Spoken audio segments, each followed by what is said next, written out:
दोस्तों, जब अफगानिस्तान में 2021 में तालिबान ने दोबारा सत्ता संभाली थी तो पूरी दुनिया की नज़र वहीं टिक गई थी।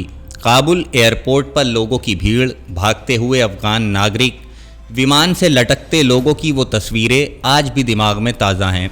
उस वक्त भारत ने साफ कहा था कि वो तालिबान सरकार को औपचारिक मान्यता नहीं देगा और तब से लेकर अब तक भारत का यही रुख रहा है।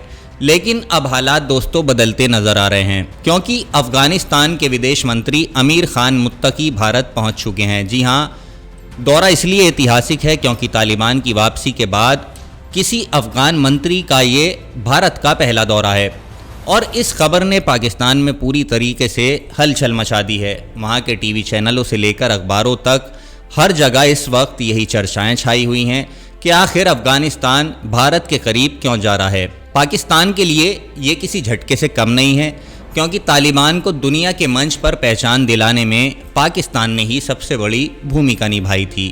अब वही तालिबान पाकिस्तान से दूरी बनाता दिखाई दे रहा है। मुत्तकी का भारत दौरा ऐसे समय हुआ है जब पाकिस्तान और अफगानिस्तान के रिश्ते सबसे तनावपूर्ण दौर में हैं। सीमा पार से आतंकी हमले, शरणार्थियों की वापसी और एक दूसरे पर आरोपों ने दोनों पड़ोसी देशों के बीच दीवारें खड़ी कर दी हैं। पाकिस्तान के प्रधानमंत्री शहबाज शरीफ ने हाल ही में कहा था कि अफगानिस्तान को तय करना होगा कि वो पाकिस्तान के साथ है या तहरीक तालिबान पाकिस्तान यानी कि TTP के साथ है।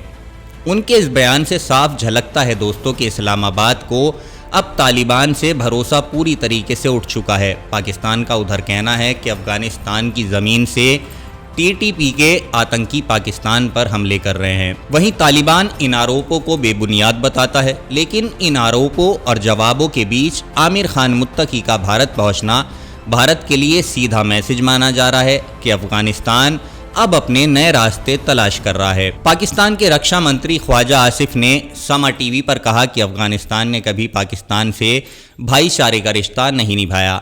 उन्होंने कहा कि इतिहास गवाह है, अफगानिस्तान आखिरी देश था जिसने पाकिस्तान को मान्यता दी और तब से लेकर अब तक उसने कभी दोस्ती का सबूत नहीं दिखाया है। उन्होंने कहा, हमारे जवान रोज शहीद हो रहे हैं, सैनिक अपने परिवारों से बिछड़ रहे हैं, क्या यही हमसाये का रिश्ता होता है? क्या यही दोस्ती है?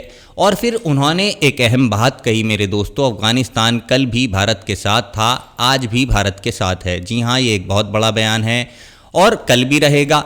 बयान पाकिस्तान के भीतर बढ़ती बेचैनी का एक सबूत भी है। दरअसल अफगानिस्तान धीरे धीरे भारत की तरफ झुकाव दिखा रहा है और पाकिस्तान इस बात को महसूस भी कर रहा है।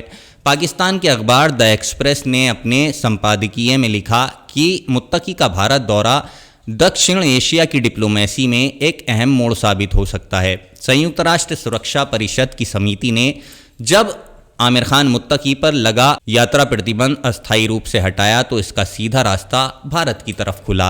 अखबार ने लिखा कि मुत्तकी का भारत दौरा दर्शाता है कि अफगानिस्तान अब अपने क्षेत्रीय रिश्तों को दोबारा से संतुलित करने की कोशिश कर रहा है, और क्यों ना करे। पाकिस्तान के लिए ये बदलाव रणनीतिक, मानवीय और सुरक्षा दृष्टि से बहुत बड़ा है, खासकर तब जब पाकिस्तान अफगान शरणार्थियों की बड़ी पैमाने पर वापसी का अभियान चला रहा है। अखबार ने लिखा कि पाकिस्तान ने दशकों तक अफगानिस्तान का बोझ उठाया, लेकिन अब उसे धन्यवाद नहीं बल्कि बराबरी और सम्मान चाहिए। ये लाइन पाकिस्तान के अंदर बढ़ती खींच को बयान कर रही है, जो महसूस कर रहा है कि अफगानिस्तान उसकी कुर्बानियों को भूल गया है और अब भारत की तरफ कदम बढ़ा रहा है। तालिबान का भारत की ओर झुकाव सिर्फ कूटनीति नहीं है, बल्कि एक प्रतीक है कि अब काबुल खुद को पाकिस्तान की पकड़ से आज़ाद कराना चाहता है। हाल ही में मास्को में अफगानिस्तान के पड़ोसी देशों की बैठक हुई, जिसमें दोस्तों पाकिस्तान, ईरान, चीन और मध्य एशिया के देशों ने हिस्सा लिया। इस बैठक में एक संयुक्त बयान जारी किया गया कि क्षेत्र में किसी भी विदेशी सैन्य ढांचे की तैनाती का विरोध किया जाएगा। और इसी बयान के अगले दिन मुत्तकी भारत पहुंचे, यानी अफगानिस्तान दुनिया को ये संदेश देना चाहता है कि वो किसी एक ब्लॉक में बंद नहीं रहना चाहता। अब वो अपनी डिप्लोमेसी खुद तय करेगा। पाकिस्तान के लिए ये बात हजम करनी मुश्किल हो रही है, क्योंकि तालिबान की बुनियाद ही पाकिस्तान की मदद से रखी गई थी। लेकिन अब वही तालिबान पाकिस्तान से नाराज़ दिखाई दे रहा है। उसे लगता है कि पाकिस्तान उसके आंतरिक मामलों में दखल देता है, टांग अड़ाता है। खासकर तब जब पाकिस्तान अफगान सीमा पर कार्रवाई की धमकी देता है।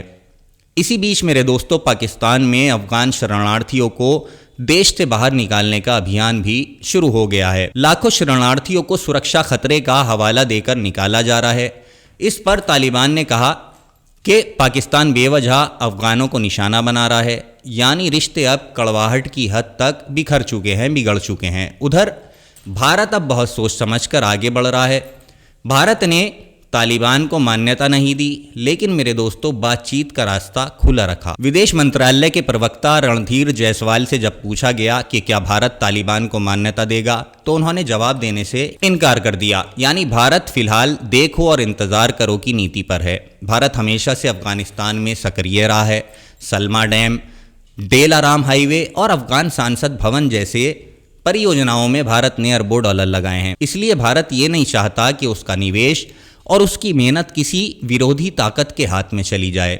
भारत मुत्तकी से मुलाकात कर कम से कम ये सुनिश्चित करना चाहता है कि अफगान ज़मीन से भारत के खिलाफ कोई साजिश ना हो। अफगान विशेषज्ञ वहीद फ़कीरी का कहना है कि तालिबान और पाकिस्तान के रिश्ते अब तनावपूर्ण हैं और भारत इस मौके का इस्तेमाल अपने हित में कर रहा है। वहीं अफगानिस्तान के पूर्व राजनयिक मोहम्मद आज़म नूरिस्तानी का कहना है कि भारत के लिए ये बातचीत जोखिम भरी ज़रूर है, लेकिन ज़रूरी भी है ताकि वो तालिबान के असली इरादे समझ सके। नूरिस्तानी का ये भी कहना है कि भारत तालिबान को फ़िलहाल मान्यता नहीं देगा, लेकिन सीमित और व्यवहारिक बातचीत ज़रूर जारी रखेगा। यानी भारत सतर्क है, वो जानता है कि तालिबान की नीति किसी भी वक्त पलट सकती है। तो क्या आमिर खान मुत्तकी का भारत दौरा सिर्फ एक औपचारिक मुलाकात है या फिर एक नए दौर की शुरुआत है?